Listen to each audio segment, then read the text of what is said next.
Gold, trusted gold buyers. మీరు తాకట్టు పెట్టిన బంగారాన్ని విడిపించి ఈ రోజు ఉన్న మార్కెట్ ధరకు కొనబడను.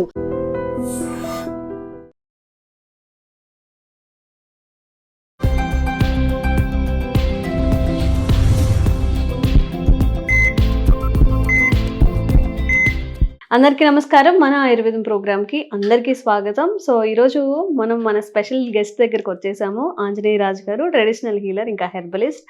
లైఫ్ స్టైల్ డిసీజెస్తోనే మన ఆరోగ్యం ఎంత మెరుగుపరుచుకోవచ్చో ఇప్పటివరకు కూడా చాలా వీడియోస్ చేశాము. ఒక్కసారి అవన్నీ కూడా రిఫర్ చేయండి, మీకు ఎలాంటి ఆరోగ్య సమస్యలు ఉన్నా కూడా. అండ్ ఈరోజు టాపిక్ వచ్చేసి వర్షాకాలం వచ్చేసింది. సీజనల్ చేంజెస్తో పాటు సీజనల్ వ్యాధులు కూడా వస్తున్నాయి. చాలామందికి జ్వరం, తుమ్ములు, దగ్గు, ఇంకా చెప్పాలంటే మోషన్స్, తిన్న వామిటింగ్స్, ఇవన్నీ ఒక 15 days నుంచి కూడా చాలా ఎక్కువగా అందరూ ఫేస్ చేస్తున్నారు. సో దీనికి ఇప్పుడు అంటే ఈ సీజనల్ చేంజ్ టైంలో, వర్షాకాలంలో మనం తీసుకోవాల్సిన జాగ్రత్తలు ఏంటి, ఎలాంటి ఫుడ్ తీసుకుంటే మంచిది, ఎలా జాగ్రత్తగా ఉండాలి తెలుసుకుందాం. నమస్కారం సార్. నమస్కారం అండి. బాగున్నారా సార్? బాగున్నానండి. సో ఈ సీజనల్ చేంజెస్కి తగ్గట్టుగా ఫుడ్ ఎలా తింటే మంచిది, ఎలా ఉంటే ఆరోగ్యంగా ఉంటామో తెలియజేయండి. చాలా మంచి ప్రశ్న అమ్మా. సరిగ్గా ఇది ఈ టైము అటువంటి టైమేనండి. మీరు చెప్పినట్టుగా జ్వరాలు, వామిటింగ్స్, డయేరియా, అలాగే మలేరియా కూడా మళ్ళీ కొంచెం వెనక్కి వస్తుంది. ఇలాగ అనేక రకాల ప్రాబ్లమ్స్ వస్తున్నాయమ్మా. ఫీవర్స్ కూడా చాలా ఎక్కువ వస్తున్నాయి. వీటికి కారణం ఏంటంటేనండి, ఇది నిజం చెప్పాలంటే మేము చెప్పేది ఇప్పుడు పసిరికలు ఏవైతే మనం కామెర్లు అంటామో అవి కూడా చాలా ఎక్కువ వస్తాయి అమ్మా. పూర్వకాలం ఏం చేసేవారంటే ఈ సీజన్ మారగానే ఆముదం అనేది ఇచ్చేవారు. ఆముదం వేసవికాలం వెళ్ళి వర్షాకాలం రాగానే, వర్షాకాలం వెళ్ళి మళ్ళీ శీతాకాలం ప్రారంభంలో తప్పనిసరిగా ఆముదం అనేది ఇచ్చి మన స్టమక్ని క్లీన్ చేసి ఆ ఆముదం తీసుకోవడం వల్ల జాడించి బ్రహ్మాండంగా మోషన్స్ అయ్యాం, విరోచనాలు అయ్యాయి. అయిన వెంటనే ఏం చేసేవారు, బాగా పెప్పర్ చక్కగా నూరి మంచి చింతపండు, పాత చింతపండు వేసి పుల్లగా ఉంటే అందులో మళ్ళీ కారం, పెప్పరు, ఈ రెండు ఏం చేస్తాయంటే ఈ చింతపండు అనేది మీ శరీరంలో పిత్త ప్రకృతి పైత్యాన్ని తగ్గించేస్తున్నాం. పిత్తం, పైత్యం. ఈ పెప్పర్ అనేది ఏం చేస్తుంది, మీ డైజెషన్ విపరీతంగా పెంచుతుంది. ఎప్పుడైతే ఈ వాతావరణం వేడి నుంచి చలవలోకి వచ్చిందో మీ శరీరంలో కూడా ఫ్లమ్ అనేది పెరిగిపోతుంది. శ్లేష్మం అంటాం కదా, కఫతత్వంలోకి వచ్చేస్తుంది. ఈ కఫతత్వంలోకి రావడం వల్ల లోపల కఫం పెరిగిపోవడం వల్ల cold, cough, headaches, motions, vomitings, fevers, ఇన్ని రకాల ప్రాబ్లమ్స్ స్టార్ట్ అవుతాయి. ఆ ఏఈ రాకుండా ఉండడం కోసం ఏం చేసేవారంటే, మనకు పూర్వకాలంలో ఈ సీజన్ చేంజ్ అవగానే మీ శరీరంలో మళ్ళీ జఠరాగ్ని పుట్టాలి. శరీరం చల్లబడిపోతుందంటే మీ పొట్టలో వాతం చేరిపోవడం వల్ల మీరు తిన్న ఆహారం కూడా అరగటం మానేసి బద్ధకంగా ఉండటం, మనిషికి నిద్ర రావటం, పని చేయాలని లేకపోవడం, ఇవన్నీ ఎందుకంటే కఫం పెరిగిపోవటం వల్ల, మీ శరీరంలో కఫతత్వం పెరిగిపోవడం వల్ల బద్ధకం వచ్చేస్తుంది అనమాట. బద్ధకం వచ్చేస్తుంది, ఆకలేదు, బద్ధకం పెరిగిపోయి నిద్ర కూడా ఎక్కువ వస్తుంది. ఎప్పుడైతే మీరు ఈ చారు తాగారో, చక్కగా ఇంత గ్లాస్ చారు ఇచ్చేవారమ్మ, పెప్పర్ అన్ని వేసి, అది తాగేసరికి అంటే ఇప్పుడు మిరియాల రసం లాంటిదా సార్? మిరియాల రసమేనా? అంతే కదా, పాత చింతపండు, పసుపు అన్నీ వేసి చక్కగా ధనియాలు, గినియాలు అన్నీ వేసామా, బాగా మరక్కాసి ఫిల్టర్ చేసి అంత చారు ఇచ్చేవారు. మంచి పుల్లగా, కారం కారంగా, ఉప్పుగా ఉంటే ఊదుకుంటా తాగేవాళ్ళం గోరువెచ్చగా. మోషన్స్ ఒక 5-6 అయ్యాక ఆ చారు ఇచ్చేవారమ్మ. ఎప్పుడైతే పొట్ట ఖాళీ అయిపోయిందో, ఈ చారు ఎప్పుడైతే మీరు తీసుకున్నారో, మంచి పెప్పర్, చింతపండు ఉంది కదమ్మా, పైచిని తగ్గి పెప్పర్ వల్ల ఏమవుతుందంటే జఠరాగ్ని విపరీతంగా పడుతుంది, ఆకలి. అప్పుడు ఏమవుతుంది, ఆటోమేటిక్గా బాడీ హీట్ వచ్చేస్తుంది. అంటే ఈ సీజన్ మారిపోవడం వల్ల ఏ కఫం అయితే మీ బాడీలో పెరిగిందో దాన్ని బయటకు పంపేశారు, ప్లస్ హీట్ మెయింటైన్ చేయడానికి రసం అనేది ఇచ్చారు. ఎంత అద్భుతంగా ఆలోచించేవారంటే వాళ్ళు, ఈ సీజన్ మారేటప్పటికి ఏ తత్వం పెరుగుతుంది మనిషిలో, ఆ తత్వం కాకుండా న్యాచురల్గా ఉంచి వాళ్ళు ఆరోగ్యంగా ఉండాలంటే ఏం చేయాలి, అలా అనమాట. సేమ్ ఇదే సిస్టమ్ మళ్ళీ ఏం చేసేవారు, వర్షాకాలం వెళ్ళిపోయి శీతాకాలం రాగానే, చలికాలం రాగానే, వేసవికాలంలో మనం ఏం చేస్తామమ్మా, నీళ్ళు ఎక్కువ తాగుతాం కదా సహజంగా, సెలవులు కూడా వస్తాయి, ఊర్లంతా తిరుగుతారు, పిల్లలు పొలాలకు వెళ్ళొచ్చు, ప్లే గ్రౌండ్స్కి వెళ్ళొచ్చు, సరైన వాటర్ ఉండకపోవచ్చు, ఏది దొరికితే ఆ వాటర్ తాగటం వల్ల ఇప్పుడంటే వాటర్ బాటిల్స్ వచ్చినాయమ్మా, ప్యాకెట్స్ వచ్చినాయి అమ్ముతున్నారు. పూర్వకాలం ఏ చెరువు ఉంటే ఆ చెరువు, ఏ కాలం ఉంటే ఆ కాలం, అంటే ఆ చెరువులో నీళ్లు చిక్కబడిపోయి అందులో బ్యాక్టీరియా వచ్చాక కూడా అయ్యే తాగేవాళ్ళం. మా చిన్నప్పుడు కూడా మేము తాగినా కూడా వాళ్ళకి ఎటువంటి అనారోగ్యం వచ్చేది కదమ్మా. ఇప్పుడు వాళ్ళు తాగితే చచ్చిపోతారేమో అసలు, అంత ప్రమాదం ఆ నీళ్లు. కానీ అప్పట్లో మనిషిలో శక్తి అంత ఉండేది. ఎందుకు కారణం అంటే ఓన్లీ 2 times తినటం, వ్యాయామం ఉండటం, ఎండలో తిరగటం, ఇవన్నీ ఉండే అనమాట అప్పట్లో. ఇప్పుడు అన్ని ఏసీలు వచ్చేసి ఏసీ కార్లు, ఏసీ స్కూల్స్, ఏసీ బస్సులు, అలాగే మనకు అన్నీ కూడా ఈ కాంక్రీట్ జంగిల్ పెరిగిపోవడం వల్ల, ప్లే గ్రౌండ్స్ తగ్గిపోవడం వల్ల అప్పుడు స్కూల్ అవ్వగానే ఇంటికి వెళ్ళడం, హోంవర్క్ ఉంటే చేసుకోవడం, లేకపోతే ప్లే గ్రౌండ్కి వెళ్ళిపోవడం, ఇంటికి వెళ్తే ఒక అరగంట చేసుకోవడం, లేకపోతే తెల్లారుజామున లేపేసేవారమ్మ తల్లిదండ్రులు. 4 గంటలకు లేపేసి హోంవర్క్ చేయించేవారు. అప్పుడు బ్రహ్మముహూర్తం అని ఇప్పుడు మనం ఏదైతే టీవీల ద్వారా తెలుసుకుంటున్నామో అప్పట్లో కామన్ ఇది. మేము అసలు 3 గంటలు దాటి పడుకోవటం మాకు తెలియదమ్మా. తెల్లారుజామున 3 గంటలు దాటి పడుకుంటే వాడు ఎంత షేమ్ ఫీల్ అయ్యేవాడు అంటే, వీడు ఎందుకు పనికిరాని సోమరిపోతని చూసేవారు మొత్తం ఊరందరూ కూడా. పనిలోకి వెళ్ళేవాళ్ళు అయితే 2 గంటలకి వెళ్ళిపోయేవారు అండి. మాకు తెల్లారుజాము 4 గంటలకి పాలు పొలాన్ని నుంచి ఇంటికి వచ్చేసి మాకు మనుషులు వెళ్ళడం, ఆ దోళ్ళని ఇప్పడం, వాటికి మేత వేయడం, కడగడం, పాలు పెతకడం, ఇంటికి పట్టుకురావడం అయిపోయేది. 4 గంటలకు కాఫీ తాగేవారు మా ఇంట్లో పెద్దవాళ్ళు. అప్పట్లో పిల్లలే వాళ్ళకి కాఫీ టీలు ఇచ్చేవారు కాదు, చుట్టుపక్కల కూడా రానిచ్చేవారు కాదు. అది కూడా అన్ని ఇళ్లలో తాగేవారు కాదమ్మా, పాలు తాగేవారు, పిల్లలకు పాలు ఇచ్చేవారు. అంటే అప్పటికి ఇప్పటికీ లివింగ్ సిస్టమ్ అంటే లైఫ్ స్టైల్ ఎంత మారిపోయింది. ఎప్పుడైతే ఈ బాడీ డీటాక్స్ అనేది జరిగిందో మీరు వ్యాధులకు దూరంగా ఉంటారమ్మా. అప్పుడు దగ్గులు రావు, కఫం పెరగదు, రొంపలు రావు, జ్వరాలు రావు. జ్వరం వచ్చిన ఏమి ఇచ్చేవారు అన్నప్పుడు చక్కగా మిరియాల కషాయంలో ఇంత పసిపేసి ఇచ్చేవారు. 2 రోజుల్లో జ్వరం తగ్గిపోయేది. లంకనం చేయించేవారు, ఆహారం తినిచ్చేవారు కాదు, ఇస్తే పాలు బ్రెడ్, అది కూడా కొంచెం జ్వరం కంట్రోల్లోకి వస్తేనే, లేకపోతే లంకనం పరమౌషధం అని మన పూర్వీకులు అందుకనే అన్నారు. ఇప్పుడు కూడా ఏంటంటే అదేదో డైట్లు అంటున్నారు కదా, కీటో డైట్, ఇంకోటి ఏదో అంటున్నారు కదా, low calorie diet, no carb diet, అదే గ్యాప్ ఇచ్చి తింటారు కదమ్మా 16 గంటలు 15 గంటలు ఇంటర్మీడియట్ ఫాస్టింగ్ అంటున్నారు కదా.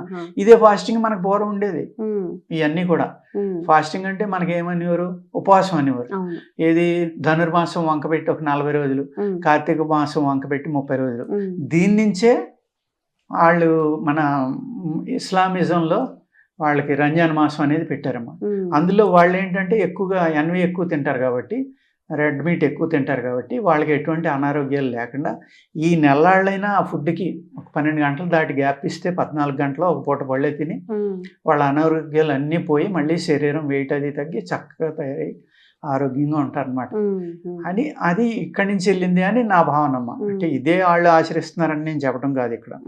అంటే ఎక్కడో చోట లింక్ ఉంటుంది అనమాట. ఇలాగా ఒక తెలివైన పప్పెట్ అవ్వచ్చు, ఇంకొకళ్ళు అవ్వచ్చు, లేకపోతే భగవంతుడే ఆ రూపంలో పుట్టాడని వాళ్ళు అనుకోవచ్చు.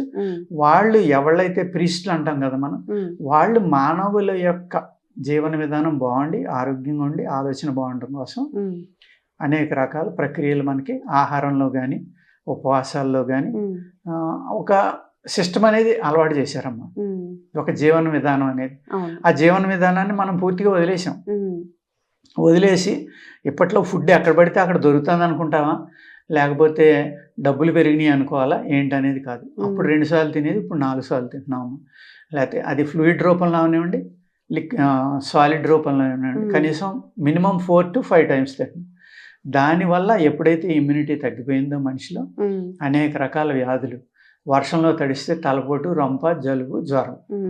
మరి పూర్వం పొలం నుంచి ఇంటికి వచ్చేదాకా నడిచి వచ్చేవారు అందరూ, చక్కగా ఇంతలో మోకాల్లో బురదలో వచ్చేవారు, తడుస్తూ వచ్చేవారు, కొనుక్కోవడానికి కూడా అందరి దగ్గర పైసలు ఉండేవి కదా. ఆ విధమైన జీవన విధానంలో వాళ్ళు ఆరోగ్యంగా ఉన్నారు. ఇక్కడ ఇంకొక లింక్ కూడా ఏంటంటేనమ్మా, ఈ ఆరోగ్యానికి అనారోగ్యానికి మెంటల్ స్ట్రెస్ పెరిగిపోయిందమ్మా. ఎందుకు పెరిగిపోయిందంటే మనం తగ్గించుకుందామన్నా తగ్గించుకోలేకపోవడానికి కారణం ఏంటంటే మనం తినే ఆహారంలో ఉన్న కెమికల్స్. ఈ ఆటోమేటిక్గా ఏమవుతుందంటే మన శరీరంలో స్ట్రెస్ అనేది పెరిగిపోయి మానసికమైన ఒత్తిడి పెరిగిపోతుంది ప్రతి ఒక్కళ్ళు. అసహనం, చిరాకు, చిన్నపిల్లల్ని చూసినా అంతే. అది టీవీలు చూడటం వల్ల అవనివ్వండి, లేకపోతే మన ఫోన్ల వల్ల అవనివ్వండి, ఆహారం వల్ల. ఈ 3 రకాల డ్రాబ్యాక్స్ ఎప్పుడైతే మనకు పెరిగిపోతున్నాయో అనేక రకాల అనారోగ్యాలు.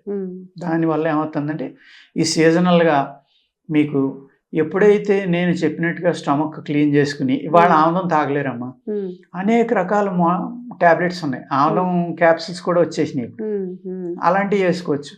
లేదు మాలాంటి ఆయుర్వేద వైద్యులు స్టమక్ క్లీన్ అవడానికి అద్భుతమైన మందులు ఉన్నాయి మా దగ్గర.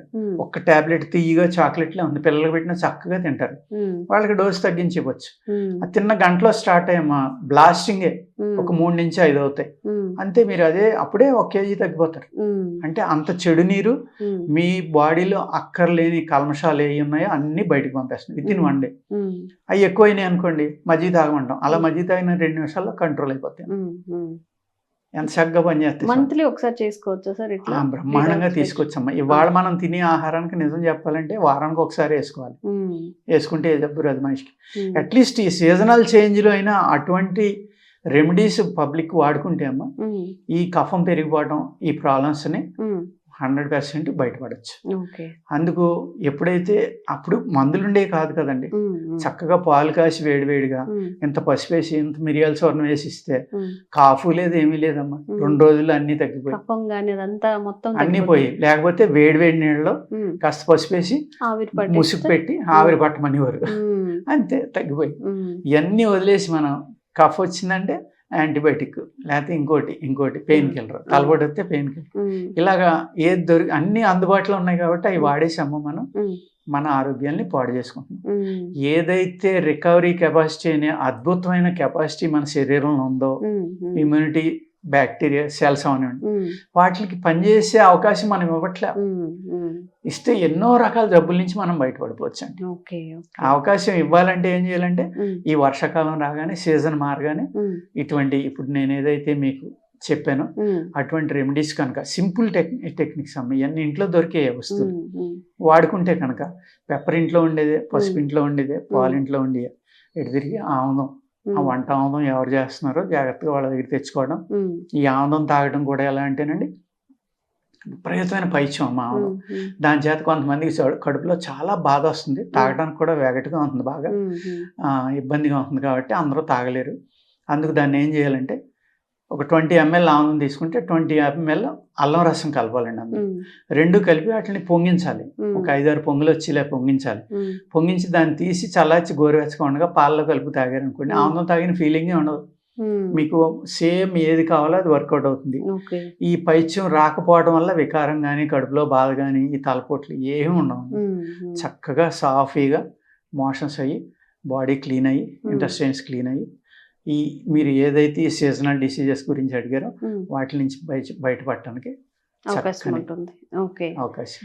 అండ్ మీరు ఈ రీసెంట్ టైమ్స్లో ఏ వీడియోస్ చూసినా ఏ తినొచ్చు ఎంత తినకూడదు ఇవే చెప్తూ ఉంటారు. అసలు నిజంగా చేయాల్సింది ఏంటి అనేది ఈరోజు క్లుప్తంగా వివరించారు. వంట నూనెట దాన్ని ప్రత్యేకంగా ఎవరు చేస్తారో జాగ్రత్తగా చూసుకొని అల్లం రసంతో కలిపి తీసుకుంటే మన బాడీ డీటాక్సిఫై అవుతుంది. సీజనల్ వ్యాధుల నుంచి కూడా బయటపడే అవకాశం ఉంటుంది. Thank you sir. నమస్కారం. Sir, one life lesson what medicine has taught you. Whatever you can do without expecting. But I really believe మన పాజిటివ్ యాటిట్యూడ్ ఉంటేనే మనం ఏదైనా సాధించగలం. గట్ని మనం కరెక్ట్గా డీల్ చేసినట్లయితే అది మనకి పాజిటివ్ హార్మోన్స్ని రిలీజ్ చేస్తుంది. షుగర్ వచ్చిన వాళ్ళ పరిస్థితి ఏంటి? పొట్ట దగ్గర పెరిగితే దాన్ని ఆండ్రాయిడ్ అంటారు, ఆండ్రాయిడ్ ఫోన్ కదా. అసలు థాట్స్ ఎందుకు వస్తాయి? బ్రెయిన్ డెడ్ అంటే దానికి ప్రపంచం అంతా కూడా కొన్ని నిర్దిష్టమైనటువంటి లక్షణాలు. మానసికంగా ధైర్యంగా ఉంటే క్యాన్సర్ జయించవచ్చు. You are a doctor for a cause sir, అంతే. వాళ్ళకి వచ్చిన ఆదాయం కాకుండా ఫ్రీ సర్వీస్ ఎంతమందికో చేస్తుంది.